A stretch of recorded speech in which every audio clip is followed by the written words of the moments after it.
Welcome to Strategy and Tragedy, the UK's top 20 business show. I'm your host, Stephanie Melodia, and if this is your first time tuning in, then a very big warm welcome. And if you're tuning back, then it is a pleasure to see you again.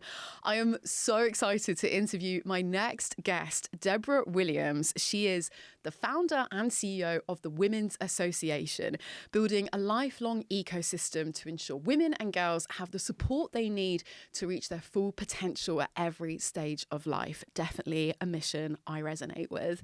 Founded in 2018 after Deborah was awakened by research for her dissertation, exploring the stories of women in leadership across industries, the Women's Association has grown into a powerful force for gender equality. Deborah also holds an MA in Gender and Women's Studies in Sociology from Lancaster University, which has provided the foundation for her life's work. Deborah, welcome to Strategy and Tragedy. Thank you for having me. Oh, this is absolutely amazing. Already we're hitting like all my favourite words, my favourite topics. I'm so excited to dive into all this. So I specifically kept in that wording around you being awakened during your dissertation. Was there a specific discovery that led to this mission you're on now? Yeah, there was actually. So I was studying business and management for my first degree at university, and I was doing my dissertation. I've always been kind of fascinated by the concept of leadership. Not because I actually saw myself as a leader, but because I constantly throughout education got put in leadership positions, even when I was trying to hide away from leadership. So I would always, like, someone would say, we need a leader for this project, and I would not put my hand up, not make eye contact, and I'd always get picked. And so it made me fascinated by the concept of leadership. So when it came to my dissertation, I thought, I want to do something on leadership. My tutor at the time said leadership is way too broad, pick a specific area. And so then he literally Googled in his office topics around leadership, like women, something, I can't remember what he put in there. So then he brought up the concept of women in leadership. So I was like, okay, I'm a woman. Leadership is interesting. Let me explore. And so very quickly, I like to say naively, decided that my dissertation was going to be on how far women had come and like everything that was right about women in leadership. And so I was looking for articles, looking for like pieces of like research that could back up my title, and I couldn't find it. Wow. And I remember at the time there was an article in The Guardian, I think it was, that said women in leadership positions are less than they were 10 years before. Wow. And so I was like, what? Literally. It's so that going was the wrong direction. 100%. Yeah. That was the moment that I was like, okay, now I need to understand why. And then I need to understand why they've not told us this. Yeah. And because in education, we were always told that girls outperformed boys. So naturally you think when you get to the workplace, women will be at the top because we got the best grades, quote unquote. So I was like, how does this make sense that it's actually gone backwards?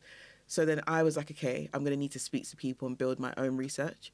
So I was going around interviewing different senior leaders in different industries, retail, built environment, education, just to understand what their experiences were and why I was seeing all of this stuff online. And all of it was going fine. And then it was my last interview that I'll never forget. Went to a glass building, really tall glass building. And I remember asking my boyfriend at the time to come with me because when I Googled the building, I was like, they're going to send me out because I don't know like I belong there. So if they send me out, just wait at the bus stop for me and I'll come out. Even though I had an appointment, I just had that assumption that I didn't look like I belonged. So went in, had the interview, great interview, packing my bags away, finished everything. And she literally burst into tears. And obviously I'm a university student. I'm thinking, what did I say? What did I do? Right. What's happening? And she was like, I just spoke to you about my love for architecture, but I'm actually about like prepping myself to leave because I've hit a ceiling. And everything she spoke to me about wasn't about that ceiling. It was about her love for it and how far she's come, how proud she is of herself. And she was like, I feel like I've misrepresented myself and like the reality of what I'm going through to you. So I just need to tell you, this is my reality. I'm leaving the industry. I'm going to work in psychology. And I was like, is there no hope for you to like get into a higher position somewhere else? And she was like, I'm working in one of the top 3 in this industry. If I've got to this ceiling at this point, what's to say I won't reach the same ceiling? And she literally said to me, I'll never like forget this. She said, when I go to the rooms of when they're about to pick who's going to be promoted, the men always rotate, the women stay the same. And I'm not going to leave and go to the pub after work to schmooze my way to the top. I'm going to stay true to myself. I'm a mum. I have a family. So I'm not going to do that. And that feels like the only way I'm going to get there. I remember coming out of that interview and I was like, I need to do something. I don't know what it is that I'm going to do, but I need to do something. But then the catch is I had extreme low confidence, didn't believe in myself, wanted to be told what direction to go into. So it was like, how am I, with the way I am, going to build anything that's going to change the experiences of women like this or future women? What year was this? Can I fact check? 2013. Okay, so like over 10 years ago. Yeah, no, literally. Yeah. So yeah, that's literally what awakened me, because before that, I didn't even know this was a thing. I didn't know that women in leadership was a conversation, women in the workplace was a conversation. Right. I just naively assumed we're all just like... This validates your work even more so, because you didn't go out, you didn't set out to find the research to fit your thesis. No. The opposite happened, which is so much more powerful. Yeah. To naively, as you put it, look at the, gather the evidence for the positive side of it, and actually struggling to find that and the truth kind of revealing itself to you. Can I also, just to get it straight, this really powerful interview you had, I'm covered in goosebumps listening to you on that story.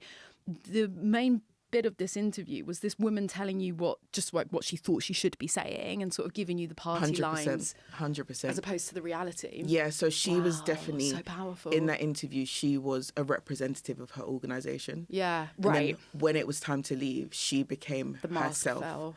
And so it was like, I've told you all of this stuff, but this is the actual truth. Yeah. And I'm so glad that I got that truth, because it just helped to really put stuff into perspective. And even during that dissertation period, I remember I spoke to a woman and she was the only woman on the board. It was time for a board meeting. She came in, her boss pulled her onto his lap and slapped the table and was like, now we're ready to go. And everyone laughed. And I was like, naively again, I was like, so was he arrested? Was like... What happened to him? Was he reprimanded? And she whispered and she said, he's next door. And I was like... And she was like, I'm in my 60s. I'm at the end of my career. What's the point? This is sickening. I actually feel sick. Oh. And imagine feeling a university student that's got all these dreams and hopes for what I'm going to do in the future. Yeah. And now I've just been like slapped by this reality. Yeah. And it's like, what am I going to do? How do I then become another story, like these women's stories? Or do I do something to change it and try and do something about it? And that's where it was like, I need to do something. I don't know how, but I need to. Well, sat here in 2026, spoiler alert, she did do something about it. So, if you're tuning into this right now, then first of all, a big heartfelt thank you. I really appreciate it. And secondly, there's a very high chance that you're on your own entrepreneurial journey right now. So whether you're a first-time founder and you're figuring things out and you feel like you're on your own, or if you've done it before and realized that actually this whole entrepreneurship business is a lot easier said than done, then I might be able to help you. If you feel like you vibe with my energy and feel like you need some of that professional big sister direction, support and advice, then I'm opening up a few select spots for that one-to-one coaching, mentorship and growth strategy for ambitious founders. There's a link in the show notes, so check it out and I would love to hear from you. All right, let's get back to the episode. What are those next steps? Like, let's go back to you leaving that glass high-rise. I really appreciate you sort of painting a mental image there of that tall building, and immediately you sort of saying, like, I don't belong here and everything else. So you leave, you meet your boyfriend who's waiting for you. Yeah. I assume you shared with him like what you just experienced. Yeah.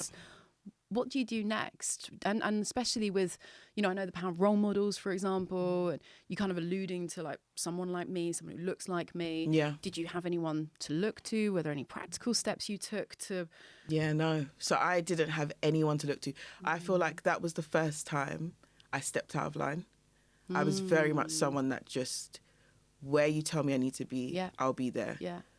How long I need to be there for, just tell me and I'll do it. Mm-hmm. And that was the first time I was like, oh, I'm going to try and figure something out. And what ended up happening was I spoke to my boyfriend and he was very entrepreneurial. And so he was like pushing me, because I was like, I need to do something right. Yeah. It was like I was still waiting for that person to tell me. To still give you permission. 100%. And he was that right person to do that. That's amazing. And so then the first thing I did was I wanted to bring more of the types of women that I sat down with to speak to my friends at uni. Yeah. And like for them to see the reality, because I felt like I'd just seen the curtain pulled and none of them got it. None of them understood it. And because of ethics, I couldn't go into detail of the conversations I had. So it was like, okay, how do I get them to understand? Let me invite women to speak to them and let's just go from there. And to be fair, at first I thought, let me just do this one moment, this one event. Interesting. And we'll leave it at that. The event was like, it was so like basic, very, very beginner, no mics. Yeah. You could hear every, like literally paper that was rustled and all that kind of stuff.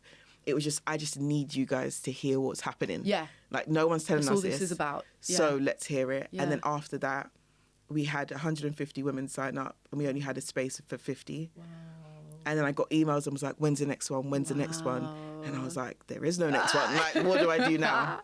And then that's kind of where the journey started. This is another real validation point in your entrepreneurial journey. I mean, I can imagine maybe even at this point, you're not even calling yourself an entrepreneur. No. Even though you are, even though you've identified a real problem, you're setting out to find a solution, and you're not kind of, you know, Rome wasn't built in a day. You're just taking small baby step. You're doing something that feels like within your power. What are the resources available to me right here, right now? What can I do? And I think too often people do think of like, oh, the big picture, the big vision, and everything else. It's like, literally, I know it's such a cliche, but like, start small, start making, you know, baby steps, start taking moves. And along the way, not only does that break down and remove the overwhelm for you, but you're gathering that market validation, even though you probably weren't aware that was what you were doing, but getting that demand and getting that uptake. Yeah. That's what it was. It was market validation in your early entrepreneurial journey. And for me, it was like, I need these emails to stop. I need them to go away. Too many. Stop telling me I need to do more. I just don't want to do anything. So my next question was going to be around, you described being burdened by this passion. Yeah. And I feel like you've already touched on that, but I'd love to hear more about, I guess what you've sort of said here is what you've seen you can't unsee. Yeah. And it's this case of like, someone's got to do something. Yeah. So can you expand on that expression? I think for me, I believed in the change that needed to happen more than I believed in my ability to be that change. Yeah. So it was like, okay, if I don't believe in myself, how am I going to lead this vision? And so my first thing was, who can I work for that's doing something in this space that I can support, and they can tell me what to do again, and I can just follow their lead. And at the time, I felt like the focus wasn't on what I had just discovered. So when I was hearing people talk about women in the workplace at that time, the focus was on how do we get from 5% women in leadership to 15%. But I've just spoken to women who are the 5%, whose experiences are rubbish. So it's not about how do you increase the number, it's how do you improve the experience. And stop that 5% getting smaller. Exactly, they're leaving. 100%. Yeah. And no one's talking about the experience, everyone's talking about the number, because numbers are easier to navigate, experiences are more unpredictable. So then I was like, okay, I want to create something that focuses on the woman. And then later on it became focuses on the girl, as opposed to putting any kind of number to it. And it was a burden and passion because I didn't want it. Like I almost didn't want to have discovered this thing. I just wanted to go down that familiar path that I was used to. Yeah. Everyone understood. Yeah. Everyone could celebrate. If I got a top job and I was working in Canary Wharf, amazing. I'm doing business. What are you doing? Like I didn't want to deal with that. Just like ignorance is bliss, right? Like 100%. I don't want to see the brothers, no problem. Yeah. La-di-da, carry on. But it was a heavy weight on my shoulders because I've now discovered this thing. And then also a part of me knows that I have the ability somewhere deep inside to do something about it, but I'm too scared to uncover that ability. So I'm just now like pacing through life, not ever expecting that something is going to bring that thing out of me. And it now has. So we'll talk more about the Women's Association and better understand, you know, what it is exactly, how you're having that impact. But sticking with this self-confidence journey for you for a sec, because of course there's enough there's a spark. You said that you had your boyfriend in those early days who supported you, entrepreneurial himself. I imagine that reception after that event was really encouraging. Yeah. Was there anything else along your journey that's helping you to gather evidence to prove to yourself that you can do this? I think it's how people interact with me, because I never felt like I had something about myself. But then I appreciated that there's just something that makes people want to support what I'm doing. Even if I don't have a name for it, I don't have a foolproof idea, something makes people gravitate towards me. And I think that helps me to appreciate that there probably is something about you that you just don't understand, or you've not been shown it, you've not been encouraged from a young age that you are this person, you're unique, and you're et cetera, et cetera. So I think seeing that and seeing how people reacted to, at this time, I'm literally just going to different events and I'm connecting with people. I don't even know how many different pictures I gave at every event of what I'm doing, because I didn't have a strong idea of what I was building. But whatever I said, I really felt like people gravitated towards it, and they would give me a card. And I remember there was one event that I went to. It was a Women in Finance event, and the main speaker was just amazing. And I was like, I need to speak to her. I'm not going to speak to her. I can't speak to her. And so I was like, okay, I'm going to get my stuff and go. I called again my boyfriend at the time. And I was like, I really want to speak to this woman. He's now my husband, by the way. I was wondering, I was like, is the boyfriend still in the picture? I'm very happy to hear he's now your husband. Shout out. What's his name? Sifas Williams. Yeah. Shout out to Sifas. Yeah. Man allyship in action. 100%. Lifting, supporting women. 100%. I love it. And he was like, just go speak to her. She's just another person. I didn't speak to her. I literally was heading for the door, got my bag. She came over to get her bag at the same time. My God, meant to be. 100%. I was like, I need to speak to you now because you've literally come over here. I don't know what spiel I gave her. And she was like, I've got this one last card that I was about to give someone, but I really want to give it to you. And I was like, well, where you've promised it to someone, don't not give it to them. I'll take a picture of it and I'll be in contact. And that person has been an advisor since that time, even on to kind of me actually building the Women's Association and to where I am now. This is spine tingling. Like moments like these, you can't help but question some other force, 100%. destiny, manifesting, divine timing. Yeah. Do you believe in any of those? Yeah, no, I am a very strong believer in God, and the fact that, like, for me, even in times when I didn't fully understand God or my relationship with God, I just felt like you're always looking out for me. And like, I'm trying to figure it out as I go. And even in the mess of what feels like it is in my mind, there's still so much clarity and so many different moves that are being made, even when I didn't feel like I deserved it. Like getting companies to sign up to a program that I was still like figuring it out and I don't know how I'm going to do it, and getting them to buy into. And I always would ask why. People would offer me stuff, free things. And I'm just like, why? So humble, Deborah. Well, no, honestly, and I remember there was one meeting, I literally asked the guy, he was like, we have this event space. It's a really big event space, really well known. And you can do events here every month for free. What? So I was like, I don't want to ask this, but why did you just offer me that? And he was like, there's just something about you. What is it about me? Like, I really want to know what this thing is. But I feel like that gave me the confidence that figuring it out on the go and being the way I am is not a disadvantage. I was taught that in business, you have to be sure and you have to take risk and you have to like be almost bullish in your approach and take no for an answer and all this stuff. And I'm the complete opposite of that. I am just, take me as you see me kind of thing. Like, I'm very easygoing, very, like, I will be overly honest to people. And so it was like, I just never saw myself in what people class as entrepreneur, which is why I don't even use it for myself. And so it's just seeing that I could be myself and I could get support whilst I'm figuring out, made me feel like, okay, when I've figured this thing out, I really believe in not just the vision, but my ability to make that vision happen. Amazing. There's just too many good things. There's just too many, especially that speaker crossing paths with them as well was just like, that was spooky. Yeah. That it becomes unignorable, right? 100%. Like you're sent, the same message as many times as you need to hear it and act on it. And as much as you definitely, you're more kind of attract than chase. You definitely have that kind of like more easygoing kind of energy and stuff, which I can see people really kind of loving and respecting and admiring about you. But I think it would be remiss of us to also not mention the strength of the mission. And you're saying about kind of these opportunities falling in your lap and attracting these things and everything falling into place. It does speak to the mission that you're on, right? And I think maybe that's where, again, to the overwhelm that some founders might feel, where it's like, it's all on me, it's all on like what I'm building, what I'm doing. You're like, but if again, you're solving a real problem and it's getting people worked up and people can easily understand it, that's half the battle. Yeah.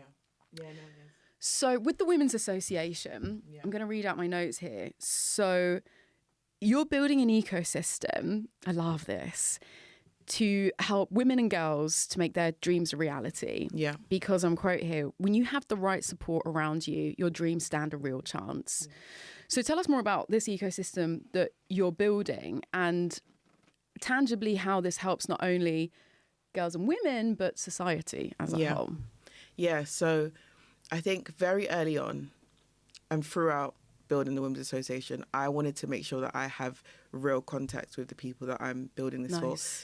Because I didn't start from, I just want to be an entrepreneur, which is not a negative way of starting, but that wasn't my journey. Yeah. I wanted to make sure that if I'm going to keep doing this, it's not just for the sake of saying I have a business. Yeah. It's because it's really helping the people that I said I want to help. So I will always sit down with multiple women, multiple girls every year to check in. Where are we now? What's happening? What's going on for you, et cetera, et cetera. So then I got to a place where it was a lot of information. It was domestic abuse. Wow. It was workplace discrimination. It was the motherhood penalty. It was so many different things that I had no idea where to start. These events felt like nothing compared to what is actually happening. And so I've gone throughout because I actively started the business in 2021. I founded it before that, but actively started the work in 2021 for the Women's Association. And it started off as, okay, I want to do as many programs as possible and events to make sure that women and girls constantly have a space that they can go to every year where they can be inspired, they can be upskilled, they can build community, and they can be themselves. And then I think in the last couple of years, what I realized is whatever the solution is needs to be as ongoing and as intense as these inequalities that women and girls are facing are. Preach. And so as much as I have within my business currently 3-month program, I have a 1-week program, I have 1 day, like insight days. But the reality is for us to really combat the inequalities, it needs to be lifelong, it needs to be ongoing. And you have some women who, I work at this amazing company, for example, and they support me in X, Y, Z ways. And then I need to leave that company for whatever reason. And I go to another company, I don't have that same support. Why should their support end because they've left an organisation? That support is needed and it's helping. So for me, it's like, okay, if I'm going to build something, I want it to be lifelong.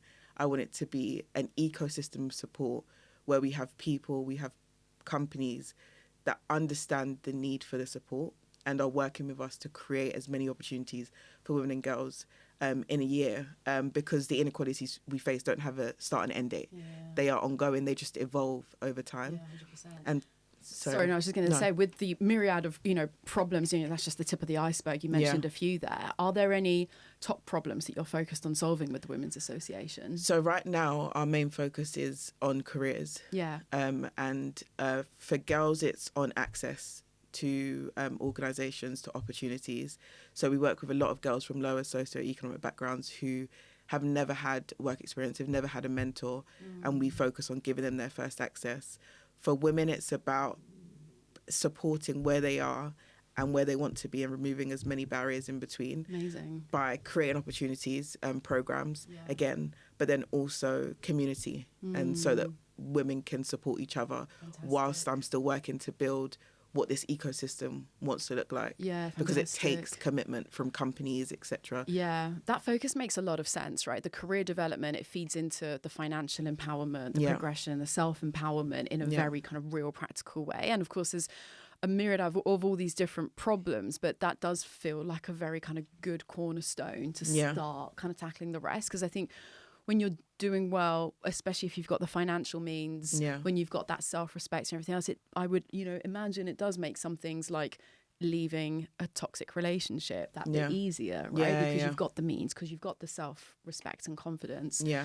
And then you mentioned as well about focusing on younger women, girls. Is there a particular age that you've seen that like girls are the most susceptible? It's a good question. I feel like we've worked with girls from as young as 12 all the way to 18. And I think at 12, the concept of future is very hard to grasp for some girls, not all girls. And so creating opportunities for them, it's like, this was an amazing experience. Yeah. But what does this really mean? Yeah. Whereas when you get to like the 16 to 18-year-olds, they're thinking about their future. Yeah. But where we do find it beneficial to work with the younger age group is their understanding of self and the influence of other things, other noises that make them question their self. This is exactly what I was going to come on to. Yeah. Yeah. So, yeah. Because what I'm kind of gleaning from that, and correct me if I'm wrong, but it sounds as though, you get in there early enough before they're even starting to like properly think about it. And more crucially, to your point, before they've got other perhaps negative influences or confidence knocks to help kind of get them on that right track. So again, sort of similar question in the point in a girl or young woman's journey. I don't know if you have the data on this, but is there also another point where they may be more susceptible to outside influence? So it's actually before 12. I think there was a study on this. It was especially now for this younger generation where they have access to tech so much more. I think it was 8 years old where they start to become more aware of outside voices. Wow. And so what I've spoken to a lot of primary school teachers, and what they see is you have kids that come in nursery reception and they're so bubbly. They don't care about being like anything. They're just exploring. Yeah. And then by the time they get to year 5, year 6, this idea of what's cool, what's not cool is so high on their agenda. Yeah. They become more reserved, quieter. And then when they go to secondary school, the first couple of years of secondary school are brutal because so much focus for girls is put on how you look. And so if you don't have the cliche look, you're automatically kind of sidelined. And then that affects how you see yourself. That affects your confidence. That affects what opportunities you put yourself forward for. So with the younger years, we do a lot of work on self and loving yourself. And I've even been starting to look at how we can work with girls from year 5 and 6 to help limit that impact that it has on them at that age, so that we're not catching them at a point where it's already the damage is done. Exactly. Yeah. Oh, Deborah, I love it. What a fantastic mission. Are there any other externalities you can talk to that influence a girl's confidence when she starts to get to that age? Because like I remember coming across this study about girls' self-confidence just like nosediving in puberty. Yeah. And you mentioned there around like social media exacerbating that. I guess, is there anything else that's more just kind of like the unconscious bias, the systemic problems with like women's place in society? Yeah, tell me about that. 100%. So we did a research piece a couple of years back now, where we wanted to understand when girls first understand that they're different to boys. Because obviously from a very young age, that at first everyone is just the same and there's not a real difference. And one of the girls said something that was so profound and it stuck with me. She was like, the first time she understood that she was different from a boy was when she was in primary school and the teacher said, can I get 2 strong boys to help me pull the TV into the room because they were going to watch something. And she was like, I could have done, like, I'm strong enough to do that. And that was primary school. And she was like, she just questioned it in her mind, but then she left it. And then there was a consistent idea of when there's anything sporty or anything that engages, like that involves movement and heavy lifting or whatever it is, boys would always get picked. And then it was like girls are always being corrected for their posture, the way they sit, where their skirt is sitting, etc. So then she was like, I understand that boys are kind of, their strength is what's focused on, and girls it's their looks. And I'm thinking, you understood that in primary school, and then you then fast forward to now and you look at social media and how that consistently puts women in a specific box and places emphasis on how we look even more so. And the image of what a perfect quote unquote woman looks like is always changing. And it's like, okay, so if today it's really slim woman, should I lose weight to become really slim? And then tomorrow it's curves, but in the right places. So then should I then change my body to that? And you have girls that are really struggling and they're just looking online and they don't see themselves represented. And even when they do, it's very far and few far between, whatever the statement is.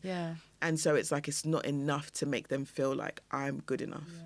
And like, I've spoken to so many girls about it, girls that have been on the verge of, they've been sent to get mental health support because they're considering suicide, to girls that are just like, it doesn't make me feel good about myself. And we did a survey last year where we said, okay, how does social media make you feel? And I think we had like hundreds of girls fill it in, and it was equal anxious as it was connected. So one of the biggest issues is it's making them feel connected.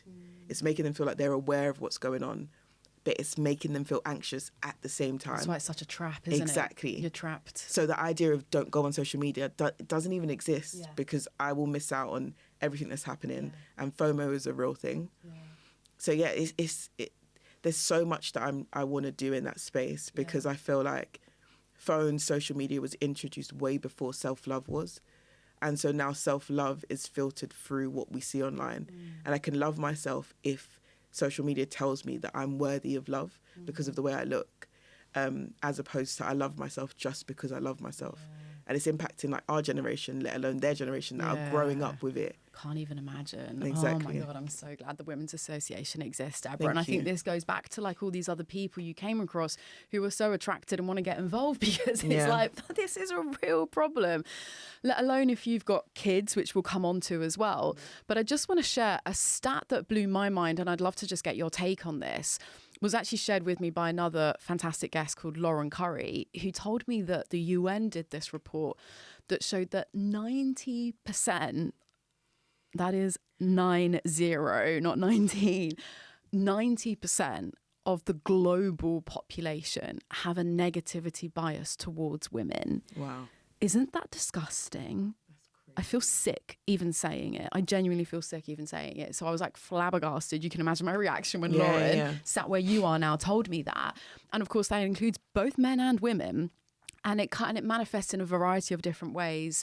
One that stuck with me is like the pitch of women's versus men's voices. So if you've got a lower pitch and you sound more manly, that commands just more gravitas, more respect. And I've even seen some women purposely put on a deeper voice and kind of use it to their advantage. One of the most famous examples, which makes me laugh, is it Katie Holmes? Am I getting that name right? Elizabeth Holmes of Theranos. She was like the defrauded founder of this blood testing like unicorn in Silicon Valley. And she basically modelled her whole personal brand on Steve Jobs. Like she literally would wear like the black turtlenecks and she purposely made her voice. She would go around like talking like a man, like purposely made this effort because she knew that, and she was like armed with that insight, and she was like, okay, well, if that's the game I need to play, I'm going to play it. I just want to win, right? So that's just like one example of just like the baritone, like speaking with a lower voice, all that sort of stuff. So yeah, I just kind of want to get like your reaction to that stat. Like you seem as shocked as I am to hear that. 100%. I'm shocked, but it's like... But then not at the same time, right? I've spoken to too many women and had too many experiences at this point to kind of understand. I think it was before COVID. There were so many people talking about how far we come. And I was so frustrated because I was like, I feel like we're celebrating what should never have even existed in the first place. Yeah. And I'm just like, I understand the need to highlight the progress, but overly celebrating things that shouldn't have existed. I'm totally with you. I was so frustrated. I'm just getting all worked up. Yeah, no, it was, and I was like, nobody sees this. And then COVID happens, and then people start talking about like, women have gone all the way back. And I'm thinking, did we ever come? Yeah, but I'm like, did we come far in the first place? Because something like COVID should not have taken us back if what we made was real progress. What we made was noise. And noise doesn't symbolize progress. I'm totally with you. And so I understand as much as I can the state of play for women today from conversations that I have with women. I sat down with a woman years ago who told me she always used to wear her hair up, always wearing black and blue suits. She's a blonde woman, never wore makeup because she was like, I did not want to stand out. I already stood out because I was a woman. And when I met her at that time, she was wearing red lipstick, hair down, and she was like, I made a decision that I was going to be myself. But again, her decision came later in life when she was in leadership position. So you can be that because you've almost proven that you're worthy of some type of respect because you're a leader. I'm with you. Now and that you've got there, 100%. now you've got the permission. But there's another woman who's just started. Yeah. She still doesn't feel like she can wear her hair down. Yeah, got to play that same game. That's what we need to focus on. Yeah. We need to focus on not putting women in a position where we're constantly moulding ourselves to a broken system, but actually take a hard, long look at the system and who does it really serve? Because when we look at it, it serves the minority of minorities for the system to be the way it is. Yeah. And so we actually need to focus on how do we build better, because it serves everyone if we live in a world that's more inclusive. 100%. And there are so many people that get it. There's so many people that don't. But I just feel like the focus has been put in the wrong places. Yeah, I'm totally with you. I also feel like when I see all these statistics, that there was a statistic about the confidence of girls. It was like, I think it was like 82% of girls didn't feel confident or something along those lines. And I'm like, okay, what do we do with these numbers? Right. What are we doing now? Great, thanks for that. Exactly. And then also after a while, people become desensitized to that method of reporting. Yeah. People just see another report, there's hundreds of pages, and it's kind of like shock, and then we go back to normal. Yeah. But we actually need to do something to change things. Yeah. We need to stop prescribing plasters to like real gashes. We need to actually deep systemic deal problems. Deal with the issue by creating deep systemic solutions. Yeah. And so, And I know the question I'm about to ask you does not have a simple answer, but what can you point to succinctly that are like the main blockers to this progress? Because like we both know the patriarchal system serves nobody. Yeah. And it just, in so many ways, it just doesn't make sense. And obviously I'm a victim of, this seems so obvious to me and I feel so passionate about this. So like, why is the world like this? Yeah. What can you speak to on that? I think there's different parts to it. There's a lack of understanding for the damage that this has caused generations and generations. And so what keeps happening is I feel like inequalities are identified and then women are being drip-fed our rights, enough to pacify us, but not enough to liberate us. And so it's like, okay, you've made enough noise about the right to vote. Let's give some women the right to vote, because it wasn't all women at first that got the right to vote. And then it's like, okay, you made enough noise. Let's give all women the right to vote.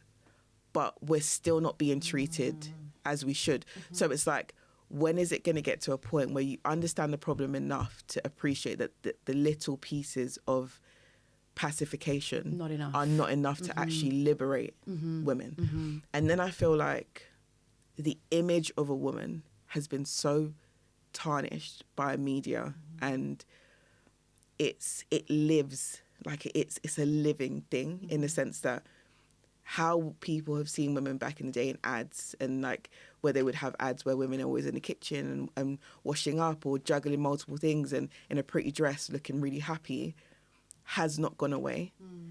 Even down to the fact that there's so many movies that exist where when a woman is in a strong position, what happens? Her husband's cheating on her, or she's seen as bossy, She gets or punished she's in not some liked. way. 100%. And it's like, it's that type of messaging is still telling us that it's not right. And who's It's not the right way. perpetuating it? Why? Who's that serving?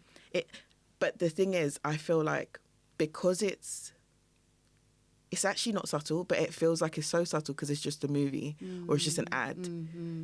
People aren't really understanding that this is actually doing damage, and people are now positioning women in a specific box because of what they've been so used to seeing. Yeah.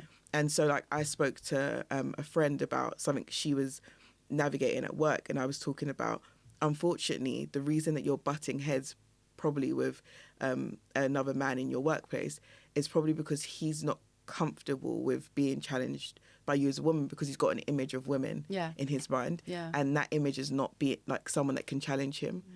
And so it's felt, I feel, in moments like that, where it's like a woman's place is ... And that image still hasn't really changed. So I think there's a lack of understanding for the damage it's creating on society as a whole, because women's contribution is being so devalued.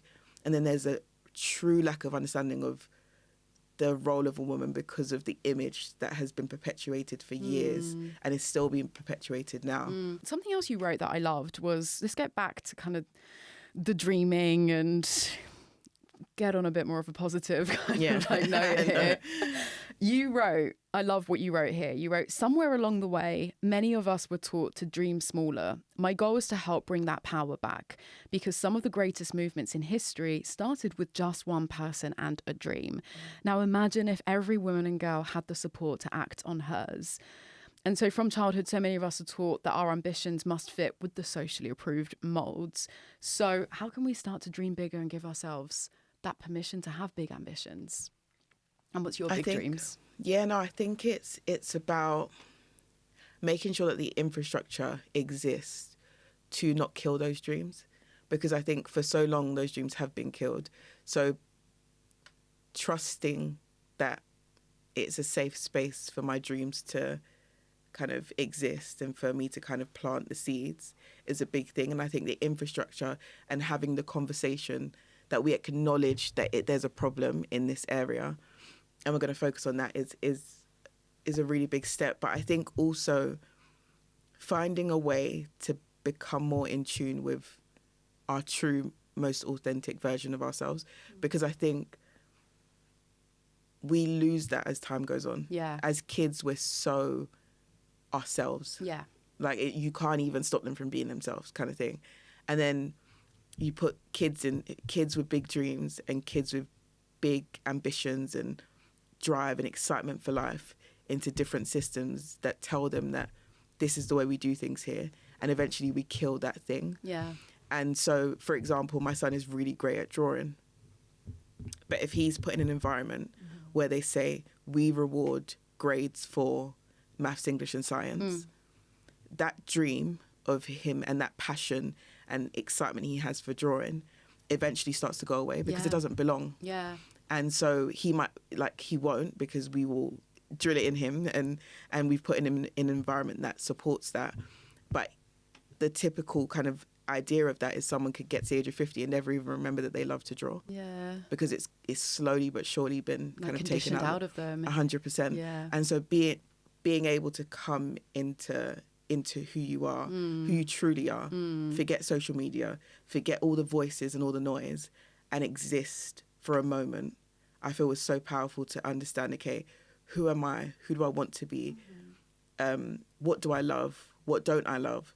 And I have like a series that I've started, I haven't put it out yet, but it's called Dream Diary, and I'm talking to people, and I always ask them, what was the first dream that you remember? Love it. And I think one of the beautiful things is somehow, somewhere along the way, a lot of the people that I spoke to found their way back to the childhood dream, and they they didn't try to. It just happened where it's in their nature, right? It's their calling. It's part of their path. But most of those people stepped out of line, same way I said I stepped out of line. Yeah. They didn't follow that path. So I think that's the way to kind of bring the power of dreaming back is through self first. Get to know your inner child again. What is your ultimate dream for the Women's Association? And if it's as successful as it could be, what would the world look like in 10 years' time? My ultimate dream for the Women's Association is for women and girls to have a space that whenever the world, society tells them no, there's always a space that tells them yes, and doesn't just tell them yes by way of like words, provides the ecosystem for that yes to become a tangible thing. And so I see it where there's a 15-year-old girl that's like, I need to do work experience and I don't know where to get access. And someone says, the Women's Association has opportunities for you to get work experience. And there's a 60-year-old woman who says, I'm thinking of retirement and I don't know how to invest my pension. And they say, you can check the Women's Association. They have information so that every time there's a need that comes up for women and girls, we're meeting that need. And because right now there are so many gaps, so many holes in systems from girlhood to womanhood. There's holes in education, there's holes in the workplace, there's holes in healthcare. And what you keep finding is women finding really amazing creative ways to fill those holes. And when you look Case in point. 100%, when you look at a lot of the businesses run by a lot of women that I've spoken to, they came from, my needs weren't being met. Yeah. And so I had to create something, which is beautiful, but wouldn't it be even more beautiful if it already existed? 100%. Yeah. And it kind of goes back to what you were saying with the fight, right? And it's like you have to, the Taylor Swift, lyrics of like, I have to run twice as fast to get half as far, knowing I'd get there faster if I were a man. Yeah, right? yeah. Really resonated what you were saying with just like, being fed these scraps just to pacify. And it's like, that is exhausting. What can some of my entrepreneur listeners do with the Women Association? How can it benefit them? The main thing for right now is just being part of the conversation. Yeah. Whilst I'm building out what the next phase wants to look like. Intriguing. Yeah, no, because I feel like I really understand what I need to do next. But the first thing I need to do is take a kind of community to make it a real community. There's so many people that have interacted with, been impacted by, supported the Women's Association over the years, but that hasn't been consistent. Like we haven't built that into consistent community. So I want to build that and then step into the next phase. Amazing. So keep in touch and stay tuned and engage with any conversations, because I want to also be more vocal about the gaps, because I've just got too many women and girls stories to not have them out there in some way. And I want to, I made a post about motherhood and work, and so many women commented of like, this is what I went through, and this is what I went through, and this is what I went through. And even just the beauty of 20, 50 plus comments of women that are saying, like, I've gone through it too, is so powerful. Right. And so then that then becomes, okay, also an understanding for me of the position for women currently. Yeah. And then I can build from there. Yeah, exactly. It makes sense. Okay, so watch this space. Obviously, we'll pop all the links and everything in the show notes. My penultimate question, you've mentioned a couple of times, well, actually there you handed me a perfect segue on a platter around like motherhood, which I did want to talk about. You mentioned that you mentioned your son earlier, but I know that you're a mum of 3. Oh, sorry. Where did I get 4 from? Sorry, my bad. 3. Maybe there's maybe I'm picking up on something. And I honestly believe that mums are just the super like women of the world. I feel like, for all the like productivity hacks and time blocking and whatever else, like a mum could just come in and like run circles around like the most productive person. But with you, Deborah, you absolutely take the biscuit when it comes to productivity. So I couldn't let you leave the studio without asking you. There was a particular point, not only are you an entrepreneur and mum of 3 and everything else that's going on at the moment, but there was a particular point, I think, when you were doing your studies, you were also working. You had a day job alongside this.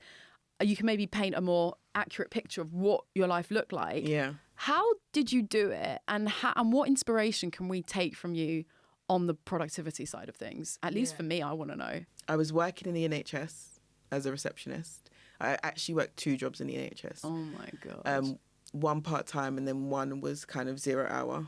And then I was studying 2 masters. So I did an MBA, which I started in 2016.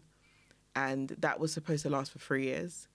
And then in my first year of studying, I met with a woman and she was like, I did a gender and women's studies masters in Lancaster. And I was like, I didn't even know that there were any other topics other than like business, law, medicine. Right. So I need to do Yeah. the MA in gender and women's studies at Lancaster. So I applied and I thought if I do them both part-time, it will be like just doing one full-time master's. But it wasn't. It was like, it wasn't at all because it was a master's. It was so full on.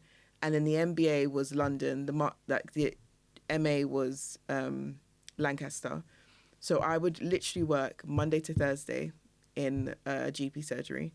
Thursday I'd travel to Lancaster, stay there till Friday, have my lectures on Friday, and then come back Friday evening. And then some of my MBA lectures would be in London on the weekend sometimes. So I was literally doing that for 2 years. Oh my God. And do you have kids at this point? No, so just when I was about to do the dissertation for both, I found out I was pregnant. So I now need to do, I think it was 2 20,000 word dissertations. And this is pre-ChatGPT as well, right? No, We don't even have ChatGPT to help us 100%. either. And also what I didn't even mention was there was moments where there was clashes. So I'd have one exam. Course. Yeah, I'd have exams for both courses on the same day. And I have to be like, I'm also doing this other master's. And they're like, what in the world are you doing? This makes me feel sick just listening. No, literally. Oh, I'm stressed. And it was crazy because when I was coming to the end of the master's, people were like, what are you going to do with all this free time? Not knowing that I was pregnant. So then I gave birth then I was pregnant with my first child and I'd already founded the Women's Association at that time. I hadn't started it, but I knew that that's what I wanted to do. And then left the GP surgery because of some inequalities I experienced there. And then decided I was going to do the Women's Association. Didn't really know how or exactly how I was going to start. And then I decided I wanted to do a campaign. I was going to launch it in March 2020 for Women's Month. And it was like 2020 vision. I really had high hopes for 2020. And I was due to give birth June 2020. And then COVID hit. And then I got hit with COVID and I was 6 months pregnant at the time. Oh, that's scary. It was very scary because they had very little information. Right. And they were like, we should keep you in the hospital, but we're going to keep you in a COVID ward and it's really like high risk. Yeah, along with everyone else with COVID. That makes sense. Literally. So I was at home just nursing this COVID with literally water because they didn't know what it meant and what harm it could do to me, to the baby, etc., etc. So then I postponed the launch of what I was going to do to 2021. Yeah, I'm glad to hear it. And then, I needed to take some time and chill for a bit. So 2021, I launched the campaign and I also launched a program giving girls 6 months of work experience mentorship at different companies. Wow. And then 2021, I got pregnant again. 2022, I gave birth to my daughter Phoenix. Aww. And then still building the business. And then finally comes Trinity in last year. She turned 1 literally yesterday. So is it 2 girls, 1 boy? Yeah. Nice. And so for me, the past kind of since 2021 till now, it's been juggling, raising kids and building a business. Right. And it's been one of those things where you just can't make it up. Yeah, there's some days where it feels like I made a plan and the plan went well. Oh my goodness. And then there's some days where most days where it's just like, what is a plan? How is this my reality? No, literally. Right? And I have to also mention there's a couple of things. We're recording at the time, and I saw this on yours as well. I absolutely loved it. We're recording at the time of the 2016 trend going around on socials. Yeah. So it's also really nice to have this chat with this kind of like trend going on. And so you post like your flashback, and I mean, that must feel like a completely different lifetime. Literally. Right? It was like the craziest ride of my life. and I didn't know how I was doing it. Yeah. I was just functioning off of pure passion and like desire for change. And I never knew ever that I could be so passionate about something that I would push myself so much. And I didn't even know what I was going to do with it. Right. Just because I felt like me doing this is going to help me to help other people. And it blows my mind because it just, and I always used to be the type of person that's like, I don't have time. And I was like, I've got all the time in the world because I just did 2 masters and I was working. Isn't it amazing how far passion can take you? Yeah. That's the ultimate productivity hack, right? 100%. Let alone like cold showers, time blocking, this, that, and the other. If you care about something, if you're passionate about it, you'll find the time. Yeah. There's another great book, Energize, by Simon Alexander Ong. Oh, cool. And he talks about when you're in love. And like, especially, you know, in those early days when you've got the butterflies and you can't stop thinking about the person and, you know, how giddy you feel about getting ready to go on a date, see them, you know, and it's like you do that excitement, that energy, and like you'll find the time, you'll make it happen. You do these things. Yeah, no, it's so true. And I think one of the biggest things for me, especially someone that never thought I would be in this position where I've built something, I never even thought I'd be in a position where I'd be talking to you. Like, if you had met me years and years ago, I was literally just kind of like, I'm happy to be in the back of a room. Yeah. I'm happy not to be seen, like, kind of thing. And being so passionate, I didn't realise how much it could bring out of me what's already existed and always existed, but I just didn't know it. And in such a way that I'm like a completely different person than I was then.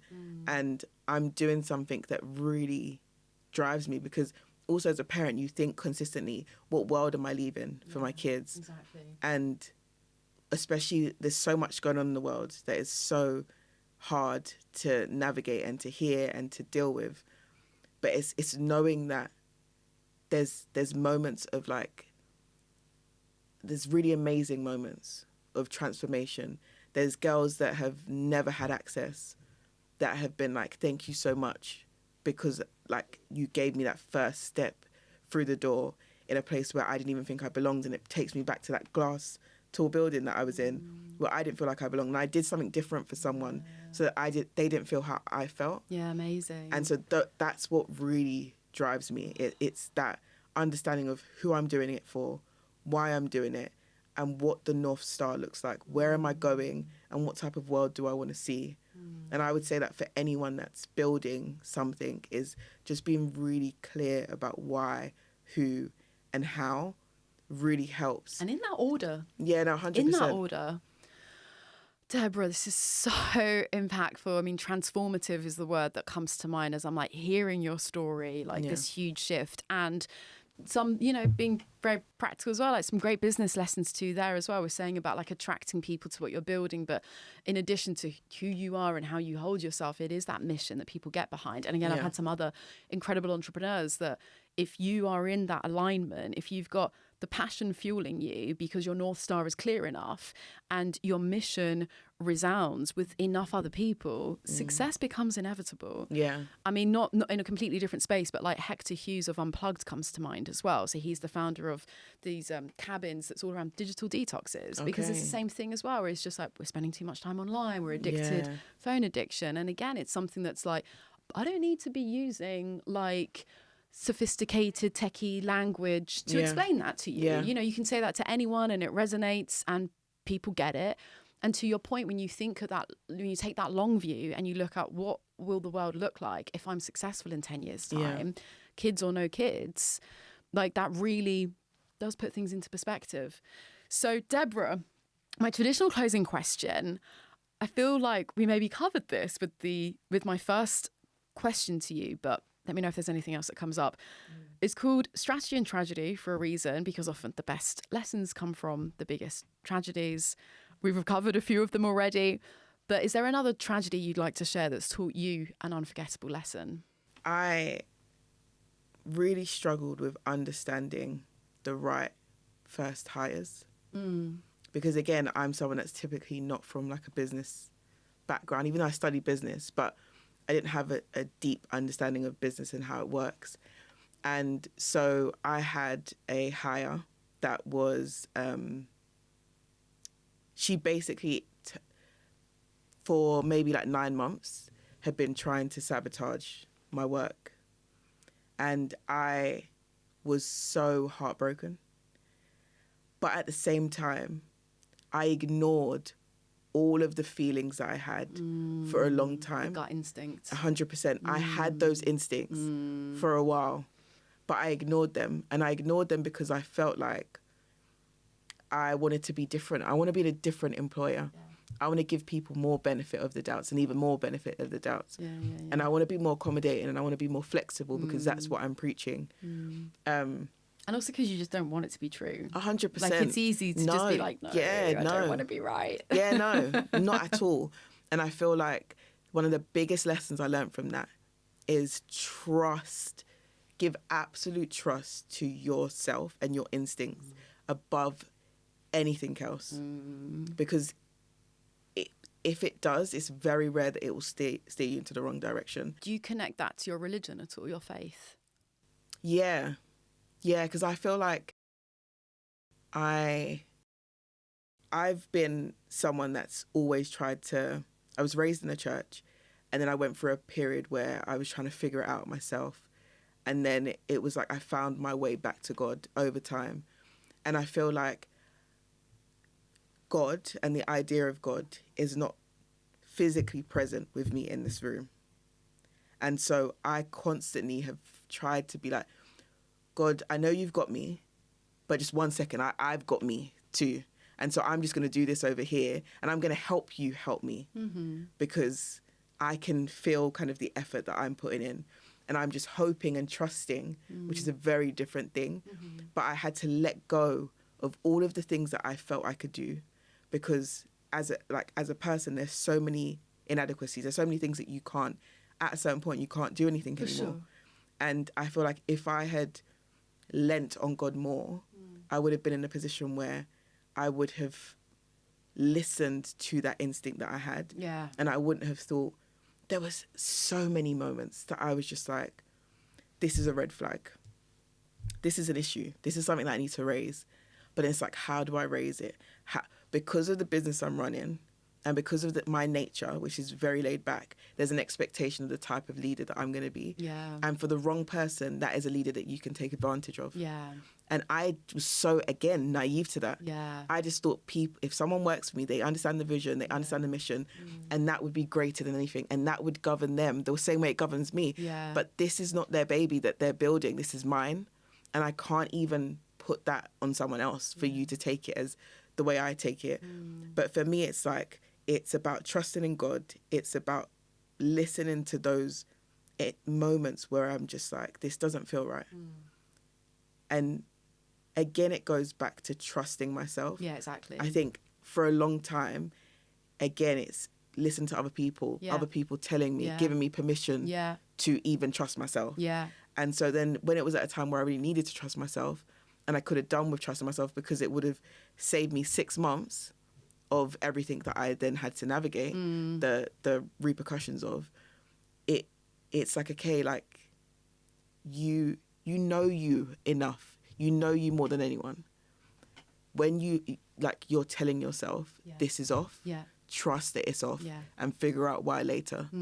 Don't question why it's off and shut that voice down. Right. Almost as if like, oh, I'm being pessimistic again. Exactly. I'm just not like, do you know what I mean? I'm making a big deal out of it. It's no big deal. Exactly. Yeah, exactly. But when you're taught to dismiss your feelings or like dismiss your emotions, don't be too emotional. Be very logical. Yeah. And this is working in some areas. So focus on that and just keep going. Then you land yourself in a position where 9 months later, you're now building back in ways that you didn't need to. Yeah. And also recovering from a heartbreak, because it felt like a heartbreak. I can imagine completely. So yeah. And very meta with all of this, right? Like Yeah. you started out with your journey into learning more about leadership, and then doubling down more into women's leadership, and then the whole mission with the Women's Association, and almost how it's gone full circle back to you as a female leader of 100%. a business in this space. Yeah. Deborah, thank you so much. I feel like this was such a treat, such a luxury. I mean, even now I feel like this is still the tip of the iceberg. But we do need to wrap things up, because I think this is an extended version for our listeners. Yeah. Thank you not only for coming on the show and sharing these amazing stories and what you've uncovered, but honestly for the work that you're doing, because this needs to exist, right? And I think that's another validation point that you're on the right path and you're doing something where success is inevitable, because the world needs this. Yeah. So thank you for having me. Thank you for having me. I appreciate it. It's been fun. And thank you so much for listening. Really hope that you've enjoyed this. If you have, you know what to do. Please hit that follow and subscribe button wherever you're listening. Episodes are weekly, every Wednesday morning at 6 a.m. UK time. So I hope to see you next time. Thanks a lot. Bye.